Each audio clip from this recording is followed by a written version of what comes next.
국정원 부정선거 축소 보도. 여야는 오늘도 충돌했습니다. 정치권은 정면 격돌로 치닫고 있습니다. 거친 공방전은 오늘도 계속됐습니다. 민생입법은 또 표류한 것 아니냐라는.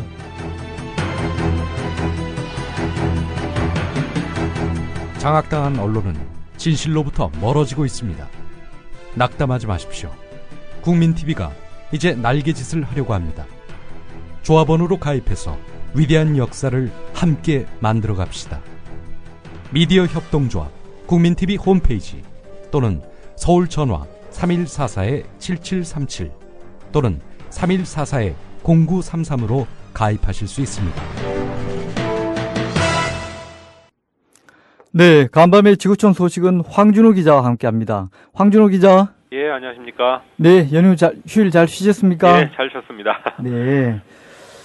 자, 일본 참의원 선거 결과가 나왔죠? 예상대로 연립여당인 자민당과 공명당이 대승을 거뒀습니다. 예. 어제 선거 후에 자민당은 참의원 115석을 차지하게 됐는데요. 예. 121석이 과반이기 때문에 단독 과반은 아니었습니다. 예. 그렇지만 공명당이 20석을 보태줘서 자민 공명 두 당을 합해서 135석으로 과반을 차지하게 됐습니다. 네. 연립여당은 참의원의 모든 상임위원장을 갖게 됐고요. 또 모든 상임위에서 과반을 차지하는 절대 안정 다수를 차지하게 됐습니다. 작년 말 중의원, 그러니까 하원 선거에서도 두 당이 3분의 2의 의석을 차지했었기 때문에 어제 선거를 지나면서 장기 집권의 토대를 만들었습니다.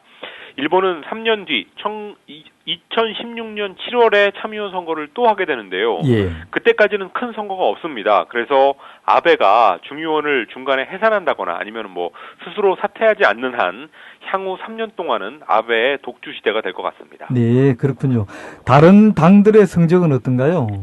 어제 선거 전에는 참의원에서 과반을 차지한 당이 없었고 대신에 민주당이 일당을 했었었는데 예. 민주당은 58석으로 주저앉았습니다. 명목상 2당이기는 한데 워낙 그 일당에 비해서 의석이 적어가지고 1996년 창당 이후에 최악의 성적으로 평가받고 있습니다. 그리고 위안부 망언을 했던 하시모토 도루가 이끄는 일본 유신회는 원래 3석이었는데 어제 선거로 9석이 됐습니다. 예. 그래서 수치상으로 보면은 3배가 는 건데 한때 엄청난 바람을 불었던 것에 비하면 초라한 성적이었고요. 또 10석 이하면 실패라고 했으니까 하시모토 도루가 심판을 받은 셈이 됐습니다.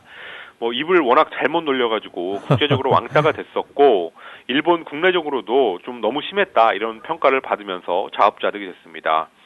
그리고 일본 공산당이 지난달 도쿄 도의회 선거에서 의석을 2배로 늘렸었는데요. 예. 이번 어제 선거에서도 12년 만에 지역구 의석을 따내면서 종전의 6석에서 11석으로 의석을 늘렸습니다. 이번 선거에서 화제의 당선자는 누가 있나요, 혹시? 화제 당선자는 아니고 낙선자인데요. 예. 서울 일본 대사관 앞에 있는 위안부 소녀상에다가 말뚝 테러를 했던 극우파 스즈키 노부유키가 도쿄도에서 출마했었는데 20명 후보 중에서 최하위권을 맴돌아서 낙선이 확정됐습니다. 예. 선거 기간 중에도 위안부 문제에 대해서 정말 차마 입에 담을 수 없는 얘기를 많이 하고 다녔었는데 이제 빨리 한국에 와서 재판이나 받아야 될 것 같습니다. 그리고 이제 당선자 얘기인데요. 우리나라에서도 유명한 프로레슬러 출신 안토니우 이노키가 당선됐고요. 예. 또 후쿠시마 원전 사고 후에 원전 반대 시위에 앞장서 왔던 야마모토라고 TV 연기자도 당선됐습니다. 예. 이 사람은 원래 당선권 밖에 있었는데 소셜 네트워크 같은 뉴미디어를 적극적으로 활용해서 당선이 됐고 앞으로 반원전 진영의 대표로 활약이 기대되고 있습니다. 이번 선거로 아베 총리는 힘을 많이 받게 됐군요. 예, 아베가 처음 총리를 했던 2007년에 자민당이 참의원 선거에서 처음으로 민주당한테 일당을 넘겨주면서 자민당의 몰락이 가속화했었습니다. 예. 그리고 2년 뒤 2009년에는 중의원 선거에서까지 자민당이 지면서 이 자민당의 독주 체제였던 소위 55년 체제가 끝났었는데요. 그렇지만 작년 중의원 선거에서 다시 이겼고 또 이번에 참의원 선거까지 석권하면서 아베의 손으로 자민당의 시대를 다시 열게 됐습니다. 어젯밤에 선거 결과가 나오고 나서 아베가 인터뷰를 했었는데 예. 가장 관심이 있는 야스쿠니 신사 참배에 대해서 이렇게 얘기했습니다. 나라를 위해 싸운 분들에 대해서 경의를 표하고 명복을 비는 것은 당연하지만 그것 자체가 외교 문제로 발전할 가능성이 있다. 그래서 야스쿠니 신사에 간다 안 간다라는 것을 나는 밝힐 생각이 없고 강요들은 자기의 신념에 따라서 판단해 주기를 바란다. 이렇게 얘기했습니다. 자, 북한 소식 하나 보겠습니다. 예. 김정은의 여동생 김여정에 관한 보도가 나왔어요. 김정은 위원장의 친여동생인 김여정, 26살인데요. 예. 최고 통치기구인 국방위원회 행사과장으로 현재 활동하고 있는 것으로 알려졌다고 연합뉴스가 보도했습니다. 이 기사를 쓴 두 연합뉴스 기자가 2009년에 김정은이 후계자로 정해졌다라는 특종을 했던 기자들이기 때문에 예.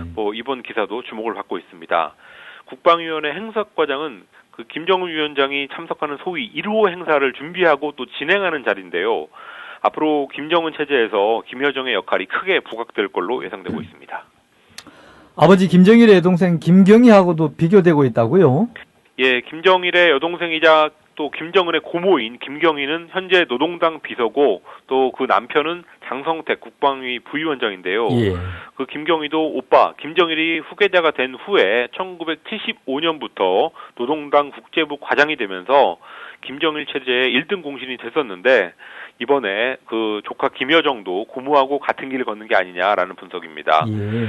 그리고 다른 형제들의 어떤 대우를 받는지도 궁금한데요. 이복형인 김정철은 아무런 공직도 아직까지 받지 못한 걸로 전해졌습니다. 또 다른 간부들도 김정철을 돌보지 않고 있다고 하는데요. 아무래도 그 김정은의 잠정적인 경쟁자가 될 수 있기 때문에 그런 대우를 받는 것 같습니다. 그리고 또 다른 이복형 김정남, 그리고 이복 누나 김설송 이런 사람들도 현재 특별한 자리가 없다고 알려졌는데 예. 얼마 전에 김설송의 역할에 주목해야 된다라는 얘기가 얼마 전에 나왔었는데 그거는 조금 더 검증을 해봐야 될 부분인 것 같습니다. 예, 그렇군요. 정전협정 기념 행사날 북한이 외신들을 많이 불러들였다고요? 7월 27일 이번 주에 있는 정전협정 60주년, 이번 주가 정전협정 60주년인데요. 예. 북한에서는 미국하고 싸워서 이겼다라는 뜻으로 전승절이라고 부릅니다. 이날 세계 주요 언론사들의 기자들하고 또 외국의 사절단, 유명 인사 이런 사람들이 평양 기념 행사에 대거 참석한다고 러시아의 소리 방송이 보도했습니다. 일본의 교도통신, 영국의 BBC, 프랑스의 AFP, 또 미국에서는 AP, CNN, ABC 이런 데가 다 들어가는데 북한에서 과연 어떤 메시지를 낼지 주목되고 있습니다. 예. 자, 60년 동안 백악관 출입기자였던 할머니 기자가 돌아가셨다고요? 백악관 기자실의 전설이었던 여성 언론인 헬렌 토머스가 토요일 워싱턴 DC의 자택에서 노환으로 별세했습니다. 다음 달이 93회 생일이었는데 92세로 생을 마감하게 됐습니다. 오바마 대통령이 성명까지 냈는데요. 여성 언론인의 벽을 허문 진정한 개척자다 이렇게 애도했습니다. 헬렌 토머스는 레바논 이민 2세인데 60년 이상 백악관을 출입하면서 존 F 케네디 대통령부터 오바마 대통령까지 10명의 대통령을 취재했던 베테랑 기자였습니다. 대부분이 남성 기자만 있었던 1960년대 초부터 백악관 브리핑실 맨 앞줄에 앉아서 대통령한테 공격적인 질문을 하는 걸로 이름을 떨쳤는데요. 백악관 기자단의 첫 번째 여성 간사를 맡았고 또 여성이 가입하지도 못했던 내셔널 프레스 클럽의 첫 번째 간부가 되는 그런 기록도 가지고 있습니다. 그 외에 유명한 일화가 많죠? 예, 부시 전 대통령이 기자회견을 하는데 그 앞에서 그동안 정부가 밝힌 이라크 전쟁의 원인은 다 사실이 아닌 걸로 드러났다. 도대체 당신이 전쟁을 일으킨 진짜 이유가 뭐냐? 이렇게 대놓고 물어봐서 예. 부시가 당황했던 적이 있습니다. 그리고 70년대 닉슨 대통령한테는 워터게이트 사건하고 연루된 게 맞냐 이런 돌직구 질문을 던졌었고요. 예. 또 레이건 대통령한테 하고 또 아버지 부시 대통령한테는 이란과 이라크 정책이 이중적이다 이렇게 계속 따지기도 했습니다. 또 클린턴 대통령한테도 성추문 사건과 관련된 질문을 계속해서 클린턴이 말문을 못 열었던 그런 사례도 있었습니다. 이렇게 사망 소식이 한국에서까지 대서특필된 걸 보면은 어떤 위인들보다도 더 위대한 분이 아닌가 하는 생각이 듭니다. 예, 그렇습니다. 예. 자, 끝으로 흑인을 살해한 백인이 무죄를 받은 일로 미국 전역에서 시위가 계속되고 있는데요. 예.